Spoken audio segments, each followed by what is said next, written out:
Começou. Começou para valer. Entrada do evento, parte de estrutura sendo montada, parte visual.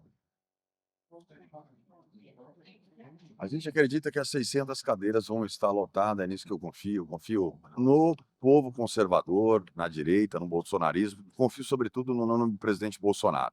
O presidente Bolsonaro esteve comigo nos últimos 6 anos, eu estive ao lado dele nos últimos 6 anos. Então, a gente acredita que casa cheia amanhã, para dizer para Rondônia que a gente está preparado, pronto, que a gente vai fazer a diferença sim. Por isso que a gente está organizando tudo tão bem organizado para poder receber. O espaço é bom, climatizado. Eu acho que tratar os nossos apoiadores com o máximo de respeito possível é dizer que na vida pública a gente vai fazer o mesmo. Peço para vocês que é um momento muito importante da minha vida. Tô ansioso, balanço os braços o dia inteiro, dormi mal essa noite. Minha família vai estar aqui comigo. Vai ser um peso muito grande. Pela primeira vez, os meus filhos vão me ver falar de política. Amigos estão vindo de longe, amigos da cidade. É por vocês.